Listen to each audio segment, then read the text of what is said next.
কোনো ব্যক্তি যদি সকালে কারোর সঙ্গে কথা না বলে এই দোয়াটি 3 বার পড়তে পারে, কোনো শত্রু তাকে কোনো ক্ষতি করতে পারবে না। আল্লাহর কসম করে বলছি, এই দোয়াটা আপনার আমল না করে সব পেয়ে যাবেন একটা শেয়ারের মাধ্যমে। এই দোয়াটা শুনবেন, মা বোনদের কাছে এটি শেয়ার করে দিবেন। নবীজি বলেছেন বাল্লিগু আন্নি ওয়ালাউ আয়া, শোনার পরে মানুষের কাছে শেয়ার করে দিবা। এটি ফজিলতপূর্ণ আমল, এটি আমি করেছি, আলহামদুলিল্লাহ আমি ফলাফল পেয়েছি, আপনিও পাবেন। আমলটা করে দেখেন। নবীজি সাল্লাল্লাহু আলাইহি সাল্লামের শেখানো দোয়া, বুলেট মিস হতে পারে, গুলি মিস হতে পারে, কিন্তু দোয়ার ফজিলত মিস হবে না।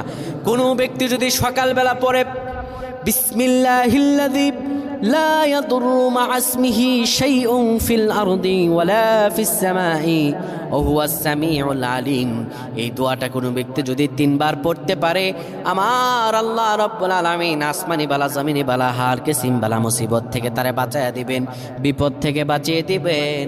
আল্লাহর দয়া রহম তার উপরে দান করবেন। আল্লাহুম্মা আমিন।